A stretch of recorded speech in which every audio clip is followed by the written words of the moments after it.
వీడియోల కోసం మా అమరావతి గళం ఛానల్ని సబ్స్క్రైబ్ చేసుకొని బెల్ ఐకాన్ నొక్కండి.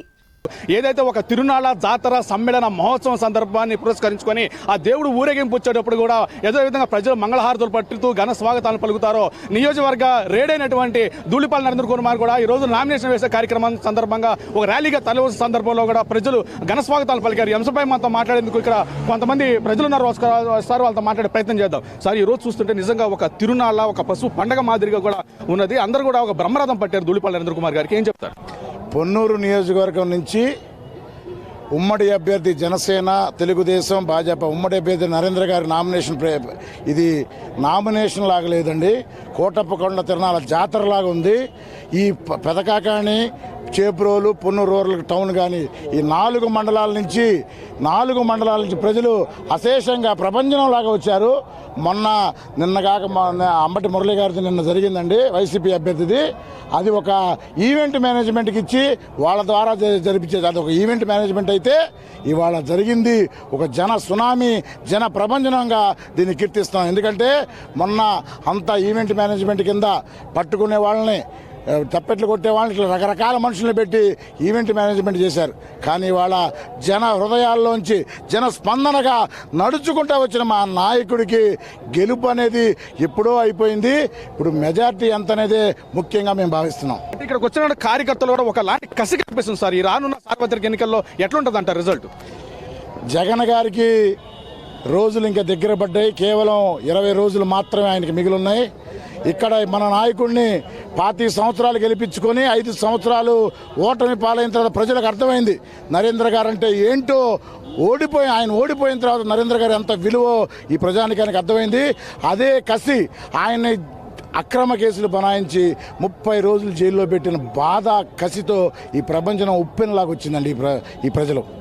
ధూళిపాల నరేంద్ర కుమార్ పొన్నూరు నియోజకవర్గానికి ఏం చేశారంటే ఏం చెప్తారండి? అసలు ఈ పొన్నూరు నియోజకవర్గంలో ఏదన్నా అభివృద్ధి జరిగిందంటే అది కేవలం ధూళిపాల నరేంద్ర కుమార్ గారు మాత్రమే చేశారు.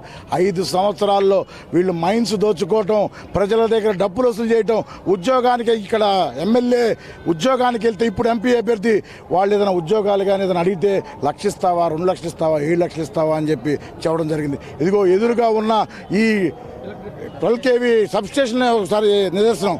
దీంట్లో సుమారు 18 నుంచి 30 ఉద్యోగాలు 7 నుంచి 8 లక్షల రూపాయలకు అమ్ముకున్న ఘన చరిత్ర గెలిచిన మొట్టమొదటిలోనే ఈ కిలార్ రోసేకి ఏర్పడింది. మీరు చెప్పండి, ఈ రోజున 7వసారి కూడా ధూళిపాల నరేంద్ర కుమార్ గారు పొన్నూరు నియోజకవర్గంలో తన నామినేషన్ కూడా దాఖలు చేశారు. ఏం చెప్తారు ఈ సందర్భంగా? రాబోయే రోజుల్లో జగన్మోహన్ రెడ్డి గారికి, వైసీపీ ప్రభుత్వానికి పతనం తప్పదు. ఎందుకంటే ఈ యొక్క నియోజకవర్గంలో వైసీపీ ఎమ్మెల్యే కానీ, వైసీపీ నాయకులు కానీ విపరీతమైన అవినీతి చేసి ఎంత డబ్బులు దోచుకున్నారో, మైనింగ్లో కానీ, శాండ్లో కానీ, ప్రతి దానిలో దోచుకున్నారు. ఈరోజు పొన్నూరు ప్రజలు మళ్ళా ప్రశాంతతను కోలుకుంటున్నారు. కాబట్టి ఈరోజు జనాలు ఇంత పెద్ద ఎత్తున పట్టం కట్టారు. రాబోయే రోజుల్లో ఇది ఒక సునామీ లాగా వైసీపీ ప్రభుత్వాన్ని ముంచైపోతుంది, కబళిస్తుంది. రాబోయే రోజుల్లో ధూళిపాల నరేంద్ర కుమార్ గారు రేపు రాబోయే ఎన్నికల్లో ఎమ్మెల్యే గారుగా గెలుస్తారు. చంద్రబాబు నాయుడు గారు ముఖ్యమంత్రిగా అవుతారు.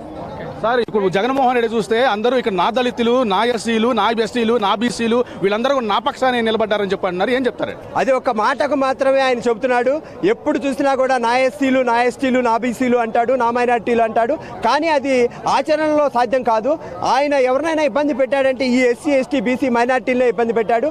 ఎస్సీలకైతే 27 పథకాలు ఎత్తేసాడు. ఎస్సీ కార్పొరేషన్ ద్వారా ఎటువంటి నిధులు లేవు, మైనార్టీ రుణాలు లేవు, ఎటువంటి బీసీలకు పథకాలు లేవు. కాకపోతే బీసీలకు చైర్మన్ అని చెప్పి ఒక 40 మందిని చైర్మన్లు ఇచ్చి వాళ్ళకి ఇచ్చేసాడే కానీ బీసీలకి ఎక్కడా కూడా న్యాయం చేసిన పరిస్థితి లేదు. అన్ని కులాలని అన్యాయం చేసిన వ్యక్తి ఎవరన్నారంటే జగన్మోహన్ రెడ్డి గారు ఈ రోజు మోసం చేశాడు అందరినీ.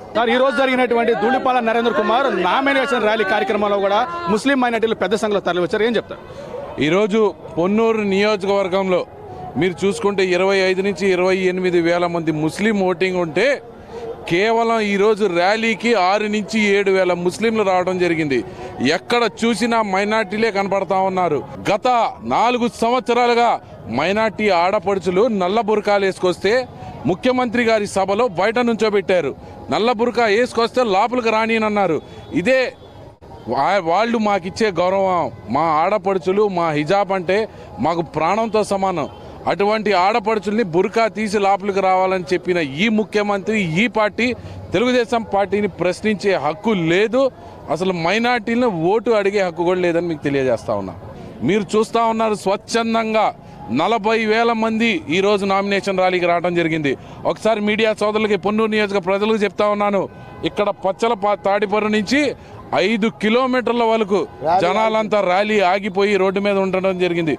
ఇది మీకు రానున్న రోజుల్లో బ్యాలెట్ బాక్సుల్లో, ఈవీఎం మెషిన్లో మీకు రానున్న రోజుల్లో కనబడిద్ది. ఈ నియోజకవర్గంలో తెలుగుదేశం పార్టీ ధూళిపాల నరేంద్ర కుమార్ గారు 25,000 ఓట్ల మెజార్టీ తగ్గకుండా గెలిచి చూపిస్తారని మీ అందరు తెలియజేస్తా ఉన్నాను. సంక్షేమం అభివృద్ధి రెండు కళ్ళుగా భావించి అర్హులైన అందరి మందికి సంక్షేమ పథకాల ఫలాలను అందించినటువంటి ఘనత ధూళిపాల నరేంద్ర కుమార్కి దక్కింది. 25 ఏళ్ల ఆయన పరిపాలన అనేది ప్రజలెవరు మర్చిపోలేని నేపథ్యంలో కూడా రానున్న సార్వత్రిక ఎన్నికల్లో కూడా ఆయనకి ప్రజలు పట్టం కట్టేందుకు సిద్ధంగా ఉన్నారని, అందుకే ఈ రోజున నామినేషన్ ర్యాలీ కార్యక్రమాన్ని కూడా ఒక పండుగ కార్యక్రమంగా జరిపించుకున్నామని చెప్పి కూడా ఇక్కడ చేసినటువంటి వాళ్ళైతే చెప్తున్నారు. కెమెరా మార్కెతో వరప్రసాద్, అమరావతి గలం, పొన్నూరు.